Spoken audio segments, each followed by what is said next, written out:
Hello, and welcome to the very first episode of the Flame and Fiber podcast. This is mostly about knitting and spinning and yarn, but I'm also a lamp worker, and so I'm hoping to incorporate a little bit of lamp working into this podcast. And for those of you not familiar with lamp working, it's the art of making glass beads. I don't know if you can even see this on a torch, and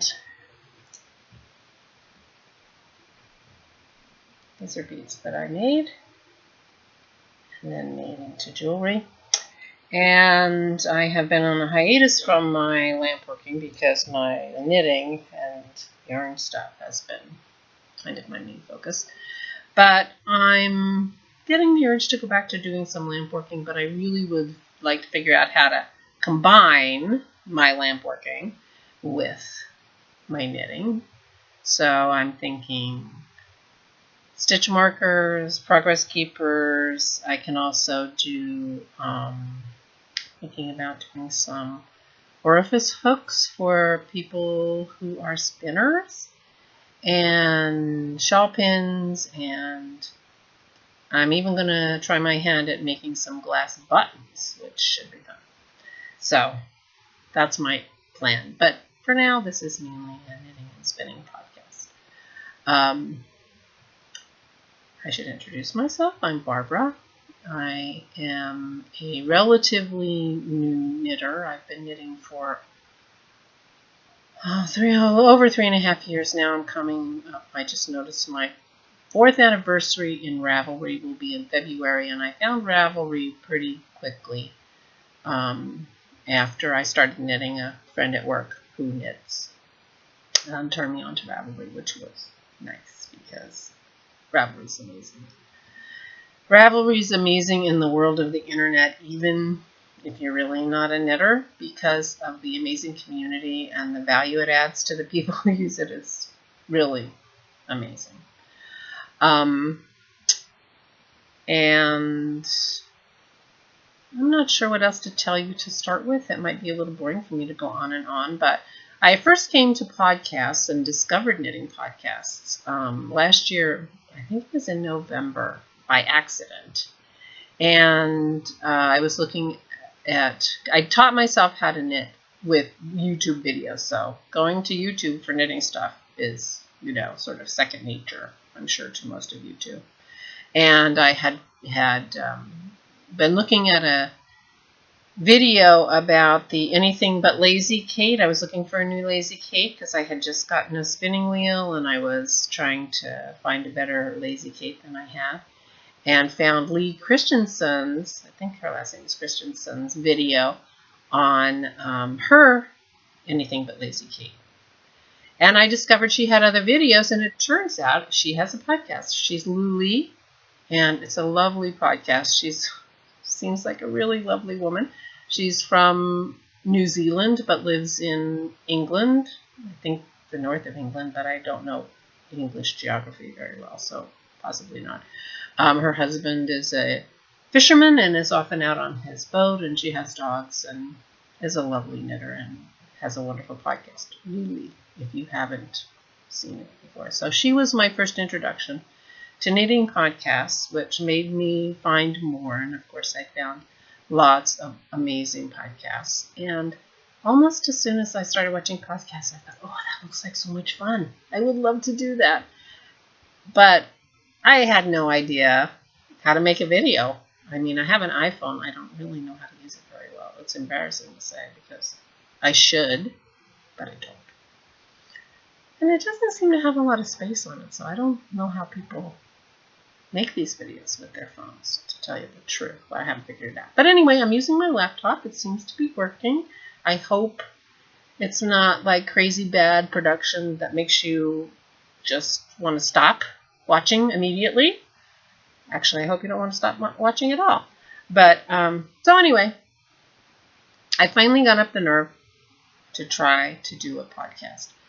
And in part, it was because of a podcast I watched I was way behind on my podcast. So I had a wonderful vacation in August, which was gorgeous, wonderful, amazing, but it meant that I was way behind on my podcast. And so I was watching a Brooklyn Knit Folks podcast with Jacqueline Salem. I'm sure you've seen her. She's a wonderful, wonderful young woman who lives in Brooklyn and knits beautiful things. But she's also a very sort of caring, lovely person. You know, I mean, I don't know her. I just watch her podcast. But every once in a while in her podcast, she sort of reaches out and shows sort of her humanity, for lack of a better word, on her podcast. And she was saying that, you know, she was very sad to see people who are afraid to try something because other people appear to be doing it better and, you know, are more skilled and are doing a great job. And so if they're doing, you know, and she was mainly referring to knitting something, you know, you don't even want to try to knit something because you can see that, you know, these people on these podcasts are knitting these wonderful things and, you know, sort of like the I'm not worthy kind of problem that many of us have. And, you know, she basically said just because someone else can do it better doesn't mean that you can't do it well enough to enjoy it and make it be something important to you. And it really struck home because I'm not really afraid to knit anything. I mean, there are a lot of things I haven't done yet, and I hope to do them and plan to do them. But the thing that I was afraid of and felt like, you know, there's so many quality podcasts out there, so, you know, what am I going to add to the conversation? But she made me think, and I said, you know what? Maybe nobody will watch, and it'll be easier because I won't be quite so nervous. Maybe that will be okay. My daughter will watch. Hi, Christy. Because I'll tell her about it, and she'll watch. Anyway, I decided to give it a try. So I'm going to stop talking about that kind of stuff because that can get boring, and maybe I'll tell you a little more about myself at the end of the podcast. But I will say that on Ravelry and on Instagram, I am Deevaas, Deevaas. And it is my intention, even though I have no expectation that anyone will see this video, it is my intention to start a Ravelry group for the Flame and Fiber podcast. Be bold. And besides, I don't really have any place else to put show notes. So, and I want to do show notes because I often refer to show notes because I'm very interested in what people talk about and I want to look at patterns and things like that. So I'm going to try to do show notes. But, you know. The date I'm recording this is September 10th, 2016. I have no idea how to put this up on YouTube, so I'm sure it's not going to get on YouTube for a few days because I'm having company tomorrow, and then I got to figure out how to do all this stuff. But I'm boldly going forward, mainly because I did my hair today, because I went out this evening with my cousin, and so, you know, when you're having a good hair day, you got to take advantage. That's what I say. So, on to the knitting. I'm going to stop this right now because I forgot the things I was going to show you that I finished. Hold on. Okay, I'm back. This is not going to go well if I can't even remember to bring you what I was going to show you for my finished dots. I've got to say. So, hold on one other second. Okay. Boy, that was not a great start. But anyway, we're going to keep going. At least I figured out how to pause things. Which is a good thing because now I'm thinking I don't have the yarn for this. But I'm pretty sure I know what it is. And this is my Handmade shawl that I finished. This is a pattern by the Curious Handmaid, Helen Stewart. It's part of her Shawl Society project. This is the second shawl. That was for July. And I knit this in, this is Northbound Knitting, fingering weight in, I think this is an MCM, and the color is Cayenne Pepper. I got this yarn as part of my Fiberista Club yarn. I have been a member of Fiberista Club for a little while, and I'm doing, you know, this backward thing is tough. They talk about it being tough, but I'm finding it true. It's a yarn subscription, and oh, and I'm wearing my glasses. Well, I can see better with my glasses, so let's just be real here. And fiber subscription, and when I first started, I was getting the yarn because I wasn't spinning, and it was actually the boards and the fiber that I was seeing being sold by the Fiberista Files in their monthly subscription that made me get the urge to start spinning. So Fiberista Club, Fiberista Files, which is somewhat different. Fiberista Club is where I got this, the main color here, which is, like I said, Northbound Knitting, and feels lovely. And the other two colors are 2 skeins of mustache yarn that I got from Stacy at Mustache Yarn, and I'm gonna do what I'm not supposed to do, and I'm going to see if I can figure out the colorways of, I just lost my project. And I just call this the Amulet Shawl on my project page. Very, very, so the mustache yarn, this lighter color, which is so beautiful. And the color's a little washed out in my lighting. My first try at lighting, and, you know, I'll work on it a little more, but I actually just wanted to jump in because I was afraid I wouldn't do it. See if I can fix this. So it's a beautiful color, and this is called Shell. And then this color is called Saltillo, S-A-L-T-I-L-L-O. And this is in the Ritz sock base. And I'm just totally wrong. This is not Northbound Knitting. This is Zen Yarn Garden Serenity. I am so sorry.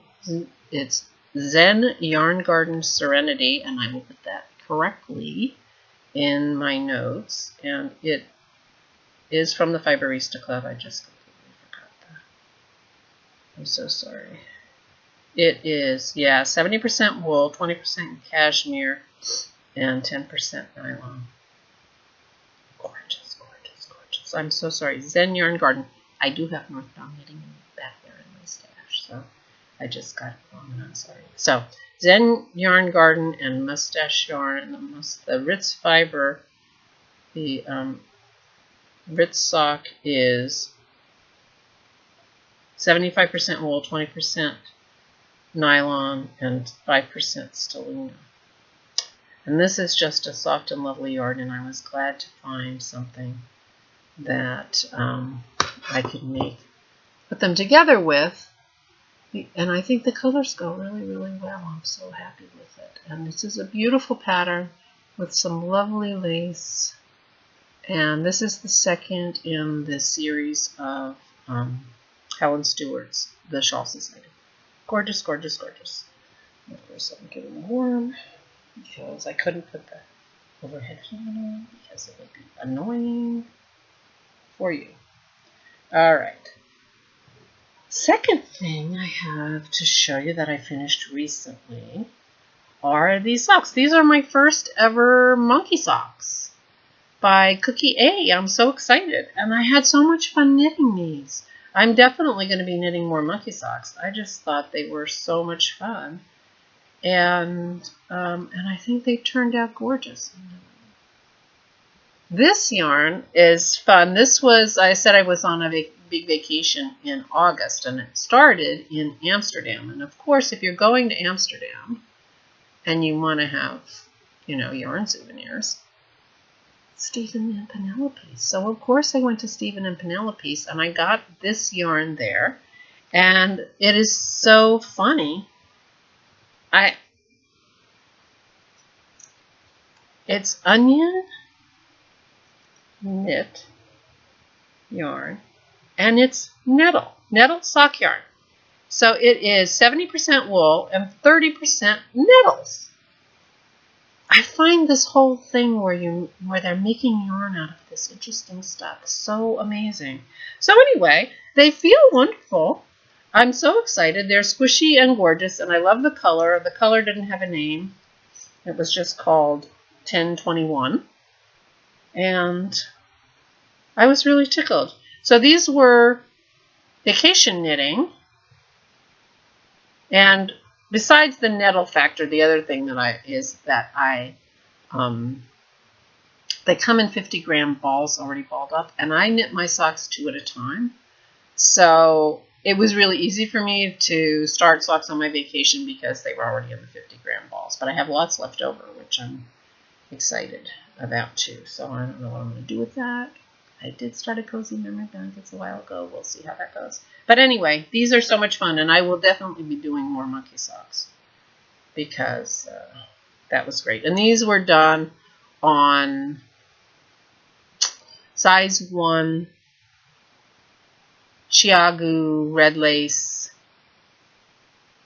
40-inch circular needles because I use Mina Phillips from the Knitting Expat podcast's way of knitting cuff down 2 at a time socks. These have a fishless lip kiss heel, which fits me really well. And I can remember it, and I can do it, and it doesn't slow me down, and I can do it 2 at a time. So that works very well for me, and I like it. So that's another thing that I finished very recently. And the last thing that I finished recently was I apologize because I haven't had a chance to weave in my ends yet, but this is my Joji Locatelli's 3-color cashmere cowl. Now this color is not coming out very well because this is a very apricot-y peach color. I don't know if I can do anything to make that better. Oh yeah, that's better. That's much more like it. There, it's more peachy. It's even a little more peachy than that, but I messed up my lights such as they were. So we'll see how that goes. Ugh. Oh no, I'm in the dark. But in the dark sometimes gives you better color. So that's closer. So this is blue and this peachy, although it is more peachy than that, and a purple. Is this one because I have a thing. So these are the colors. This is also a fun yarn. Actually, let me grab, I have more of this yarn. Let me grab a ball of it so you can see what it is.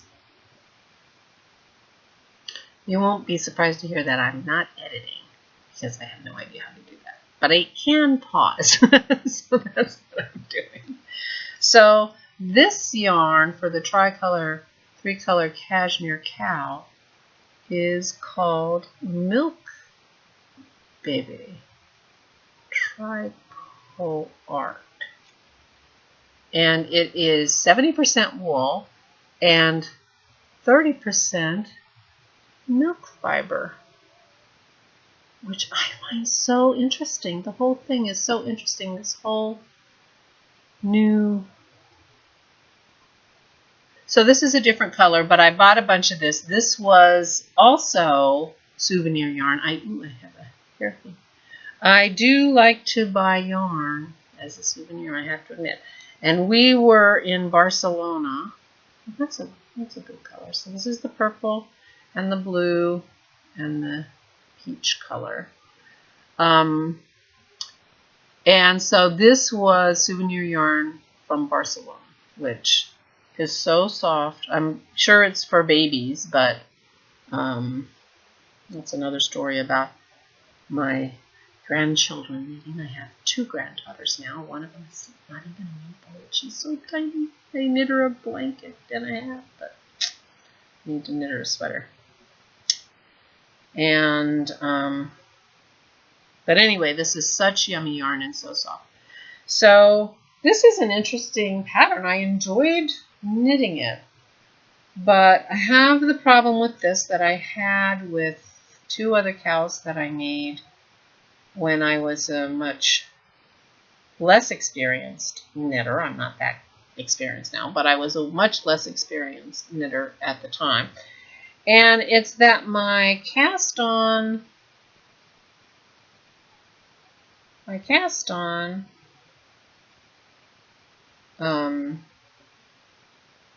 edge is much looser than my bind edge. And, you know, I'm very aware of this, but it didn't seem to help. Being aware of it didn't seem to help me because my one edge will go stretch much further than my other edge. Which means that I think I have to wear it this way because then the stretchier, I can put it on. I mess up my hair. The whole point of doing this now is my hair looked okay. Oh well. So I'm going to need to wear it, I think, this way because I'm going to want the stretchier side to go closer to my shoulders, and then I do need to move this, and then the side, the edge that is a little tighter, can be up here. And I haven't figured out how to wear this yet, to tell you the truth. I just finished it, and I've never made such a large cap. It feels divine, and I just need to figure out how to style it. Maybe I should have done that and been wearing it when I started so that I'm not sitting here fussing with it. But anyway, it feels gorgeous. This is the 3-color cashmere cowl by Joji Locatelli. Love, love, love her patterns. And those are my 3 colors. There's not a huge contrast, certainly not between the blue and the purple, but it looks lovely and I'm pretty happy with it. So these are 3 things that I've made recently. The socks I just finished. And I'm really happy with them. But I'm obviously working on, I've got a couple other things. I've got a bunch of whip stuff. You know, eventually you'll hear about because I'll eventually pick them up. I'm in the middle of a sweater for my husband. And I told him I was going to knit on it when we went down to the shore. I discovered something else I want to make. I'll talk about that in a minute. But meanwhile, I am knitting the next pair of socks because that's what you do. My New Year's resolution for 2015 was that I wanted to learn how to make socks. And so last winter I made several pairs of socks. It's a little dark now. I'm going to put this light back on, see how it happens. Ooh, makes it bright. Oh yeah, that's better for these socks. So 2 at a time. So I started knitting socks using YouTube videos last year. And I knew myself well enough to know that second sock syndrome would definitely be a possibility. So from the very beginning, I was making my socks 2 at a time. When I first started, I was knitting them in tandem, so I had 2 socks going separately, but I would knit a few rows on one and then I'd knit a few rows on the other because I know myself and I know that I would finish a sock and it would feel like I was done. And I don't know. I don't trust myself enough, so I've never, ever knit socks one at a time, just because I'm so afraid of second sock setup. So anyway, so now I do it Nina Phillips' way because it's so amazing. And I'm really tickled with it. So I've done the Fishless Lips Kiss Heel. And like this. And so now I'm working on the foot. This is a pattern that is a variation on the Hermione's Everyday Sock. But I wanted something even more mindless than that. I mean, that's a very simple pattern, but it gives you a little texture and whatever, but I really didn't even want to have to think that hard about it. That's how mindless I wanted it to be, without being totally just stockinette. So I cast on 63 stitches instead of 64, and I just knit 3 purl 1, and it creates a spiral going all the way down. I don't know if you can see the spiral very well. No, not really. But trust me when I tell you, it creates a spiral right here. Around, so it gives it some texture. It actually, doesn't necessarily work great with this yarn, but it makes for a very, very squishy feeling sock. And so it's not just plain stockinette, although this would have been fine in stockinette. So it's my variation of a Hermione's Everyday Sock, and the yarn is from the Knitting Goddess, which is a British company. I got this in a exchange. It was the Knitting Expats local yarn exchange, and my exchange partner was a lovely young woman from Great Britain, and so she sent me this. It's called Berry Swirl, and it's 75% superwash and 25% nylon, and the 75 that is the wool is 45% Blueface Leicester and 30% mixed British wools. And it's making a very nice sock, and I suspect that this is going to be a very strong sock.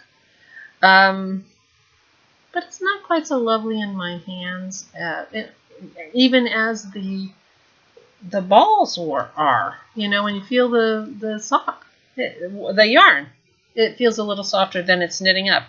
But my feet won't care, and they really do feel like they're gonna be very durable, and I love the colors. And I did discover in that swap that I am really bad at swaps. Really bad at swaps, and I felt so bad. And I'll tell you that story some other time, but when swaps come up, because they will. So anyway, these are the socks that I'm knitting, and I have these socks in my wonderful, lovely little Bobbins bunny bag. Isn't it cute? It's so well made and so beautiful. The perfect size for socks. It's a little beat up. I'm so sorry, Danny. She sent it in such beautiful condition, but I took this on my month-long vacation, and it was in a rucksack, and it got beat up, and look how great it looks. I mean, it looks great compared to what it should look like after what I did to it, but I love it. I'm so happy with it. So anyway, so those are the socks I'm working on because, after I started making socks, and I made 3 or 4 pair last year, and then I started watching knitting podcasts in November, and everybody's knitting socks, and I got the urge to knit socks, and so I've been knitting socks like crazy. It's crazy. So I always have a sock going, and which I like. And the other thing that's giving me great joy,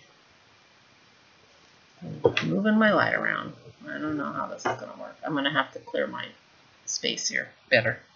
But I started a new project, and it really is giving me joy, and it's in my Mrs. Brown's bag. I do like, well, since I started watching podcasts, I realized the joys of project bags. For one thing, and I made myself some project bags, and I made some. I can sew. Haven't made a garment in a gazillion years, but I can sew, and I made some nice bags. But it's fun to get something yummy in the mail. And frankly, I like to support the podcasters who have Etsy shops and make things that are beautiful and that I can use. So why not, kill two birds with one stone? So I am knitting. I use these things to keep my stitches on my needles. I love them. I forget what they're called. I'll look it up and put it in the show notes. But they're great. I have a few of those. They don't work for, I don't think they work for size 0s and 1s. They seem to come out of there. But otherwise, that's what rubber bands are. But I am making, and I don't know if you can see it very well. I don't want to stretch it too much. And I've just actually gotten somewhere. As you can see, I use lifelines. But this is the Deco City Shawl. And it is from the Pom Pom Quarterly Volume 15. This is my favorite one. I've only recently subscribed to Pom Pom magazine, which, if you aren't familiar with it, is an amazing, beautiful, high quality knitting magazine, and they got crochet here too and things like that. It's done in Great Britain. Gorgeous, gorgeous, gorgeous. But this particular volume, it emphasizes Art Deco, which I love. And this is the Deco City Shawl that I am making. And it's so much fun to knit because you can really see that in the as you're knitting. Sometimes when you're knitting, the pattern isn't really fully revealed until you block it. But this is turning out so beautiful. I love it. And it's called Deco City by Amy Vanderlaar. And it is so gorgeous. I'm really happy with it. And so I'm having so much fun because the other thing about this project is this is my own spun yarn. I bought this fiber last year at the New Jersey Sheep and Wool, which I will go to this morning. And I'll talk about that because I had a fangirl moment. And I bought this gorgeous fiber from Seven Sisters Fiber Arts, who are, I got some yarn for them today too, so I'll show you that later. And I spun it up, but this has camel and silk. It is so soft, and I'm really happy with my spinning job on this. And I spun this last year, actually in September, because I spun this. My husband's family gets a big giant house on the Outer Banks every year in September, and last year I took my spinning wheel, which I had just gotten from my sister, and I spun this yarn last year in September when I was away. And now I'm going to take this because we're going next Saturday again for this year's week. And I'm going to be knitting the yarn I spun last year there. But I am so excited about this. It feels great. And I love, love, love this pattern. And I highly recommend Pom Pom magazine if you're not familiar with it. I mean, just gorgeous. And like I said, this is in my Mrs. Brown's bag. This was a kit that Mrs. Brown did, that Jody Brown, she's the Grocery Girls podcast. I'm sure you're very familiar with her.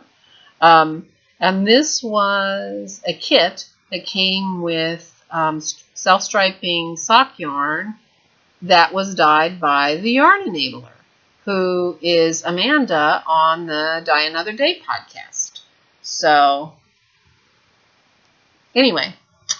So I love this bag. It's a great size for a 2-skein project. And So those are the two things that I am working on. I do plan on, those are the things that I'm working on knitting. I am in the middle of spinning. And this is a beautiful fiber. And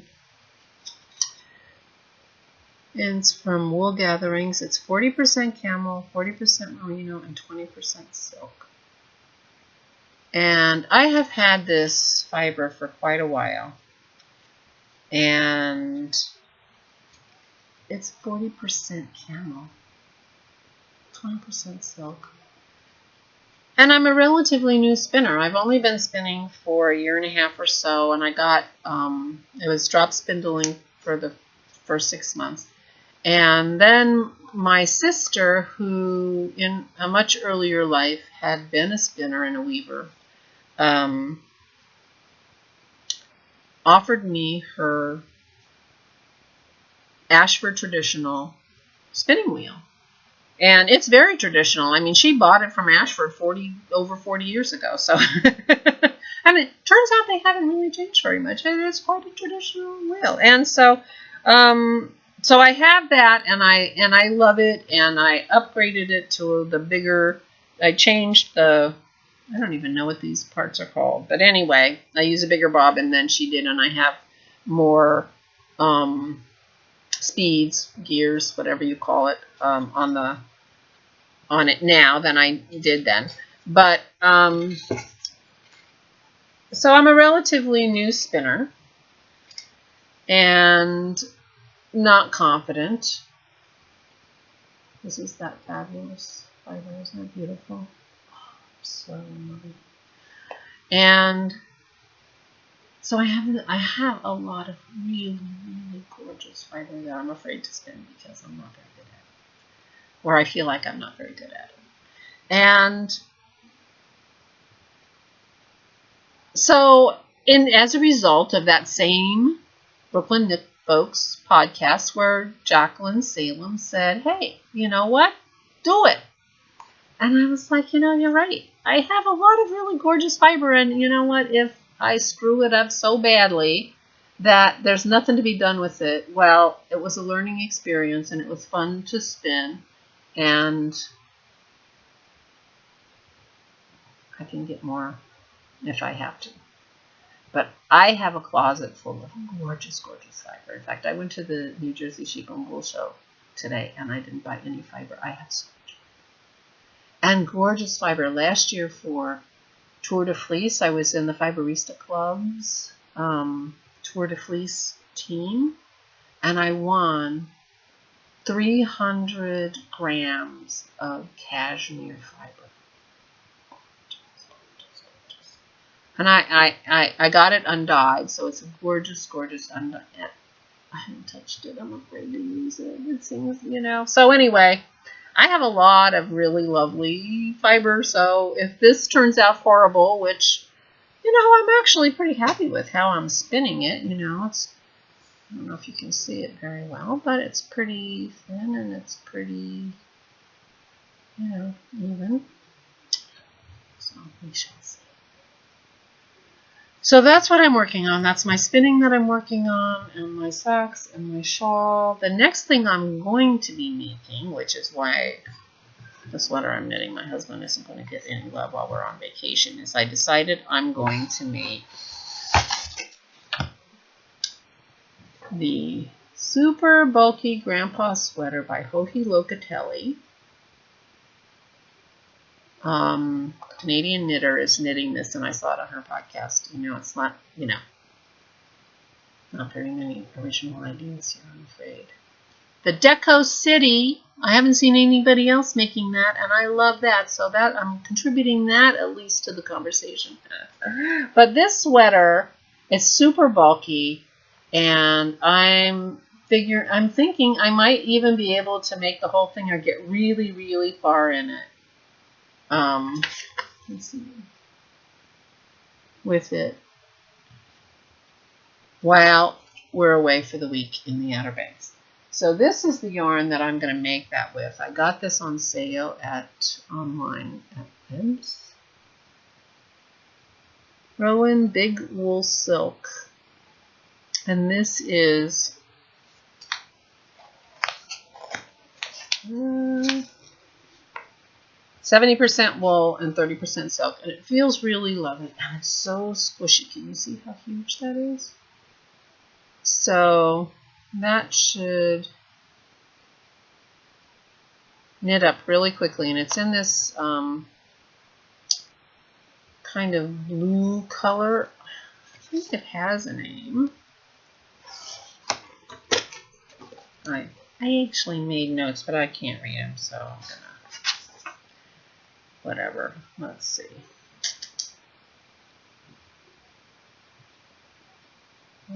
Well, I thought I found the color. Oh, I think I saw it on the website or something. It may be called Song, but it's just a discontinued color on websyarn.com, you know. And so, it was a pretty reasonable price, and it's sort of lovely, and it's not gray. My granddaughter thinks my favorite color is gray because I'm always cold, and I have 2 gray fleeces, and that's what I wear when she sees me. So I'm bound and determined to wear a different color and get out of those fleeces and into something that I've made myself. So that's my plan. So I'm hoping, well, I'll definitely have it started next time I podcast, but maybe even have it finished if I'm podcasting after we come back from our trip. I hope so. So that's what I'm planning to start soon. I'm also working on Christmas presents, and I finished one, and I have another one to go, but I'm not going to talk about it today because I finished my daughter's present, and I want her to be able to see my first podcast without ruining her Christmas present. So I'll ruin her Christmas present next time. I'll warn her and tell her that she may not want to watch the second episode if she wants a surprise for her birthday. So, like I said, we had a big, wonderful vacation in August, and so I came home and I apparently went crazy. So I have a lot of beautiful things that I've gotten recently. Real goodies. This is a gorgeous fiber that I got from Loop. Loop online. Steph. She's got a beautiful store. She has beautiful fiber. This is not her traditional loop bump, which is almost like pre-drafted lovely fiber, and you pull it out of the middle, and it's got, long color changes and stuff. This is called a cloud. Some kind of cloud. Here it is. Called a spontaneous spinning cloud, and this is in the color Gilded. Gorgeous, gorgeous, gorgeous. And I don't know if you can see it. Here's a piece that came out. And it's got gold stellina. It's merino, bamboo, tussa silk, and angelina. So this is gold angelina. And gorgeous, gorgeous, gorgeous. Kind of yellow, very light, goldy. The color is being blown out a little bit. That's a little more like it. You guys are going to go crazy with all the different lighting. I'm sorry about the crinkling. But anyway, so I ordered that and got that. She claims I'll be able to spin it very thin. She doesn't know me, though. That was just a general suggestion that she thought it would be pretty easy to spin pretty thin. So we will see if I can do that. And I have 2 fiber clubs that I'm a member of. And one with Highland Handmaids, who is a podcaster. Her podcast is called Fiberista Files. And she's a really interesting, lovely woman who's a dyer. And so I'm in her fiber club, and I get 4 ounces of her dyed fiber, and this is superwash merino, and 20% silk. And the color, she's named this the West. She took picture suggestions for her colorways, and this is the August color, and it's beautiful. It's interesting how these things spin up, though, because they don't necessarily spin up to look a lot like what they, I mean, what a yarn, it's easier to tell what a yarn that's got these color combinations is going to knit up to, as opposed to what fiber is going to spin up to and then knit up to. It's not that easy. And then this was, I'm a member of her, she has sort of an undyed club. I don't know what she actually calls it. It's just natural colored fibers, all different ones. And this month was camel, 100% camel. And this is, this is going to sit in my closet for a long time till I'm good enough to spin it. I don't care. I'm not going to say I don't care what Jacqueline Seaman says, but, there's some things that you just don't feel like you're ready for. Okay, so those are what came in the mail, which was wonderful. And like I said, I'm going to turn this on again in case that will help. And like I said, today I went to the Maryland Sheep and Wool Show, and I will show you. And then I had 5 packages on my chair. I gotta stop. But I'll tell you about the Maryland Sheep and Wool Show. The first place I stopped, I hope this isn't too crinkly because I've got everything in the bag. The first booth I stopped at was Toad Hollow NJ. The Crafty Toads. I hope you watch their podcast. They are such wonderful, lovely women. They seem really lovely on their podcast. They're funny. They're like the best of New Jersey, and I love New Jersey. I'm in Pennsylvania, not too far from Jersey. I lived in Jersey. I worked in Jersey. I love Jersey. And they are just really sweet, lovely women. They're sisters, and they have a little shop in Keyport, New Jersey, and they are hilarious. And I highly, highly recommend their podcast. It's called The Crafty Toads, and I Instagrammed a picture of me with them today. I was so excited this morning.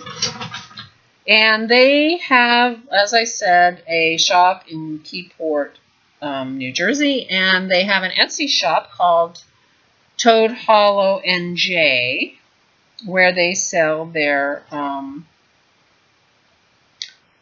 project bags. And I bought 2 project bags. One, well, I'll show you this one first then, because I'm talking about it. This one is a nice big giant bag, and I don't see their Etsy shop. I'm pretty sure it's called Toad Hollow NJ. But they have a website, toadhollowNJ.com. And they, besides doing project bags, and this is a giant project bag, and I got this because I need some giant project bag for all my, and look at this bottom, for all my yarn from my grandpa sweater. My super bulky by Hohi Locatelli grandpa sweater is going in this bag. And they do a thing with grommets so that if you want to, you can put your, pass your yarn through the hole of the grommet. And so that helps keep it in line.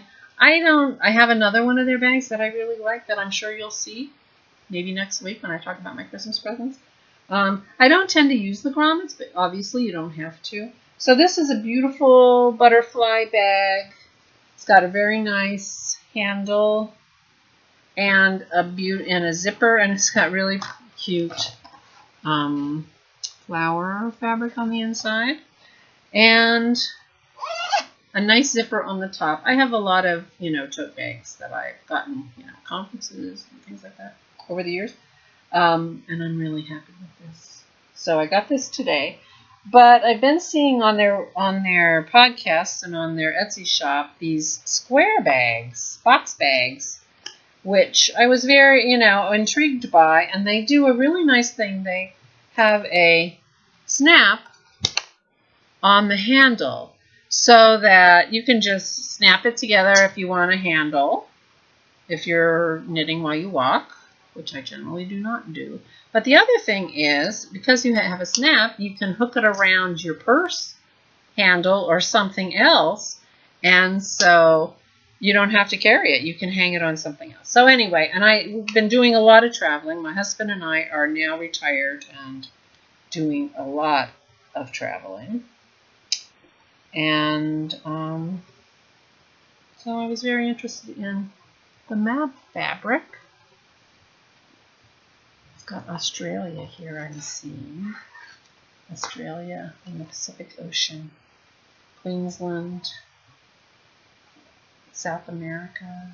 South Korea. What the heck am I looking at? Anyway. Beautiful. And then nice zipper. So it opens really big. It's got this pretty fabric inside. And so I'm excited about that. So these two ladies were so sweet, and you should watch their podcast. They're one of the podcasts that as soon as it comes out, I watch it. And they're so genuine. And I love their logo, this little toad. Isn't that the cutest thing? So tickled with it. And there's their card. Toad Hollow. And they're in Keyport, New Jersey, but the Crafty Toads. I highly, highly, highly recommend their podcast. Love it. Love it. But other things that I bought today at the Jersey Sheep and Wool Show is this beautiful yarn. I was on an MCN kick, so I got 3 different yarns, and they're all MCN. And that is looking pretty close. There's a lot of pink in here. Some pinks. Beautiful. But when I put it together with the other ones I bought, I thought, oh, I was definitely a little bit on a theme here. So, I should tell you about this yarn. It's beautiful. I love it. That's all I'm saying. This is cream cheese frosting sock yarn, she calls it. A Good Day for a Cupcake, Elizabeth Kellerman. And she does not show an Etsy shop, but she does have a website, agooddayforacupcake.com. And this is the yarn I bought. Cream cheese frosting sock, 70% merino, 20% nylon, 20% cashmere, 10% nylon. It's 115 grams for 400 yards, so it's a little bit of a heavy fingering. Oh my gosh. It feels like a dream. Okay, so when I said I bought something this time from Seven Sisters Arts, they have a beautiful, this is called Alcyon, and it is 70% superwash merino, and 20% cashmere and 10% nylon. Oh, it is also 400 yards for 114 grams. Interesting. So it's like the same size. And I put these together and I thought, oh, you know what? They don't go too bad together. But then I pulled this one out, which was the first one I bought, which I also love. This is from Groovy Hues Fibers, Susanna M. Burkett. And this is called Yakin and Groovin', 70% merino, 20% yak, and 10% nylon. 100 grams, 437 yards. And this is called Endangered Speckled Yak. But isn't this gorgeous? The yak is a darker fiber. So like these beiges here, this is almost the natural color, I think, of the yarn because of the yak in it. But I just have trouble with that opposite thing. Love these colors. And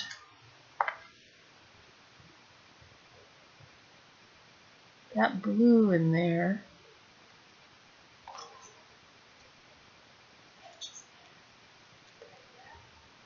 And I think I have a shawl in my future, and it's going to be so amazingly squishy. I'm so excited about that. So I bought those today. And then this was it from the A Good Day for a Cupcake booth. I also got a little sheep. Isn't that cute? On a crochet hook. Now I don't crochet, but I drop stitches sometimes and I need a crochet hook handy, and I just thought that was so cute. And then I bought some stitch markers, and I'm going to bore you with my talk about my vacation, but I got the safari stitch markers because we were on safari. So there's an elephant. Sure. So cute. Oh my gosh, this is so I have hippopotamus.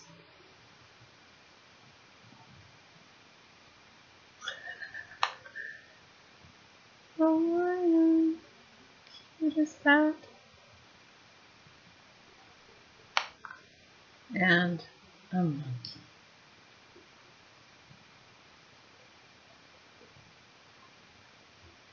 I thought those were adorable. And I can put a little lobster claw on those and make them progress keepers. But I thought those were so cute. And then I won a little, a star came up on my receipt or something. And so she also gave me a little duck. But it's at the bottom of this bag. And I think there's no hope for that. So that is what I bought at Maryland Sheep and Wool. Oh, there it is.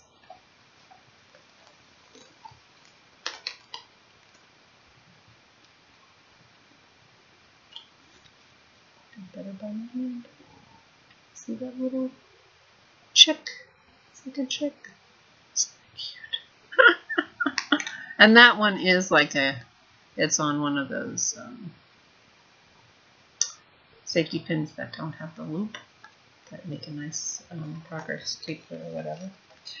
And I had a few packages on my, this is getting boring, too many things, but I also bought this. This is from Jenny of the Lone Larch podcast. I love her podcast, and I found this and I ordered it. It's got shiny and purple and shiny dots in here, and she's so sweet. She's included a licorice root tea. I didn't even realize.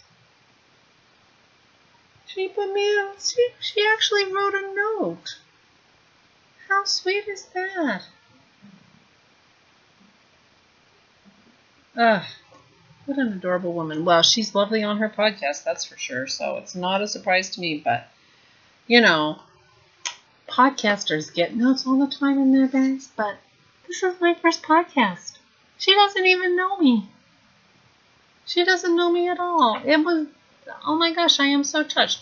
But she's obviously a lovely woman. You can tell that by watching her podcast. But she also included a little, she's an arborist, you know, and her podcast is called the Lone Larch Podcast. And then she sent me a little progress keeper that's a tree. Isn't that cute? And then she has these pins that I think it was her nephew or something. Oh, isn't that cute? That's like a Lego. A Lego Jenny sitting in front of her Lone Larch doing her podcast, and it's a pin. And she sent that too, all in my bag. I'm so excited. It was so sweet of her. And I didn't even realize that I'm just seeing this note now. Ugh. Anyway, so lovely. And beautifully made bags. Great size. I'm so excited. I'm so excited. So, you will be seeing this in my rotation very soon. And earlier this week, Tracy of the Grocery Girls, who is the other half of the Grocery Girls along with Mrs. Brown, who is her sister, put out a message on Instagram that a young dyer that they was doing a set of yarns called Connellsville Strong. Her town of Connellsville, Pennsylvania, which is in western Pennsylvania, had a flash flood and just like a horrible, 20 minutes of rain, and the town is devastated. So anyway, she dyed this yarn, calling it Connellsville Strong, and a certain percentage of the money that she got from this yarn is going towards relief for her fellow citizens of Connellsville. But so I was happy to support that, and what gorgeous yarn I got in the process. I mean, this is beautiful yarn, and the mini for the heels and toes, it's 75% superwash merino and 25% nylon. And gorgeous. Gorgeous, gorgeous, gorgeous. This is her. I have no idea how to pronounce this. Yagani.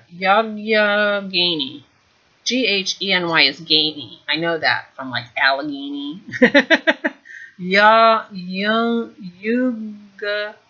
Yugani. I have no idea. And this is it's got her website on it, which is whatever the name of this yarn shop is, yarns.weebly.com. So anyway, that came today. Connellsville Strong. Really beautiful colors, and my heart goes out to them, and I hope Connellsville is okay and people are getting their lives back together. I'm in Pennsylvania on the other side of the state. I'm in Chester County, which is a far western suburb of Philadelphia. And we're in a drought over here. So, but we're a wide state, so what's happening over there is nothing like what's happening over here. So anyway, that's beautiful yarn, and I was very happy to help support her cause. And I haven't had any of her yarn before, but I will be checking out her shop. And the last thing I got was You Can Knit That by Amy Herzog. I'm doing the grandpa sweater next. I have two sweaters that are works in progress that I'm not showing you because I'm not working on them. But this book, I saw the patterns. I mean, she's telling you how to do things and really explaining things, and I love that she uses all sizes of people because it's really nice to know what it's going to look like on a real person. Not that models aren't real people. They really are real people. But they're not shaped like me. And by a long shot. And just gorgeous, gorgeous sweaters. So anyway, I was kind of excited by that and decided to get that. So this is a brand new book. I just opened it. That was me just opening it for the first time. So actually, I'll tell you what. I'll review this book in my next podcast. I hope I remember to do that now that I've said it. But and tell you what I really think about it. And I am I've knit 3 sweaters, and so and they 2 of them were top down raglan V-neck sweaters, and so I'm happy to try something else. But I love my little top down V-neck sweaters, gotta say. Oh, I take it back. I've knit 4 sweaters because I knit one for my daughter. It was the same pattern, top down V-neck, but she liked it, I think. Right, Elsie? You did. She wore it. At least once I saw her. I got a picture. I got proof. But anyway, so I've made 4 sweaters, and they've all been pretty straightforward. So that's what I'll do. I will review this for my next podcast as something, some little content. But anyway, this is much longer than I expected it to be. I have no idea if I'm going to be able to get this on YouTube. But I did want to say, if you watched this and you stayed, thank you so much. I will tell you a little bit about myself. I am retired. I was lucky enough to be able to retire early. So I'm 62, so I've been retired for 2 years. And my husband and I are very lucky. We are maybe the luckiest people in the world. Because, we're living the life that, if everybody had a life as nice as ours, then the world would be a wonderful place. So anyway, we're able to travel. We just, like I said, returned from a big trip in August. We were gone almost the entire month of August, and we were in Africa. We went to Kenya and Tanzania and saw all these amazing animals and had a wonderful time. It was our first time in Africa, and what an amazing place with amazing scenery. That was wonderful. But we're lucky and able to do some traveling, and I'm knitting and I'm lamp working, and I have, like I said, 2 granddaughters, a 3-year-old granddaughter and a brand new granddaughter who I've only knit a couple things for. I've only been knitting for less than 4 years now. I'll tell you why I started knitting in the next podcast, because it's relevant. I started because of things that happened on previous years on our trip to Nags Head, the Outer Banks in North Carolina. So next time I podcast, I will have just come back from my yearly week there, and so that'll be more appropriate. But I taught myself how to knit on watching YouTube, and I discovered I was going to be a grandmother 3 days after I started knitting. So you can imagine that really focused my knitting. So my first early successful project was a blanket that I knit for my granddaughter before she was born, and I had no idea about yarn, and I didn't have a local yarn shop, and I bought the big box store cotton that you make washcloths out of and stuff like that, and I bought that and made the blanket out of that, and it actually turned out really nice. I'm happy with it, and she's happy with it, and it's worked out great, because one of the things is, the kids are so busy, and they do not want to have things that they have to worry about thrown in the washer and the dryer. So I do have to be very careful of the yarn that I pick to make things for my granddaughters, because I want them to be easy care for my daughter-in-law and son, because they got enough to worry about. I'm not having to worry about Nana's knitting. So that's it. So anyway, so I'm a relatively new knitter, but I am enthusiastic, and I'm retired, so I have way more knitting time than most people do. And let's see, I'm feeling this yarn. This is such a lovely yarn. I feel so bad for Connell still. So anyway, so that's a little bit about me, and I'll tell you more about me next time, and how I came to want to knit at this late stage of my life. And I will review the book You Can Knit, which is a brand new book by Amy Herzog, who I'm sure you've heard of, very famous, who emphasizes getting a good fit on your sweaters. And so she has some craftsy classes, which I haven't taken. And I mean, I've never tried to adjust a sweater pattern. The only thing I've done is, made it a little longer. I'm never worried about darts or, bust, readjustments or things like that. So I'm very interested in reading this and hearing what she has to say. So anyway, thank you so much, and I hope you enjoyed this podcast, if anybody finds it, and I'll see you next time.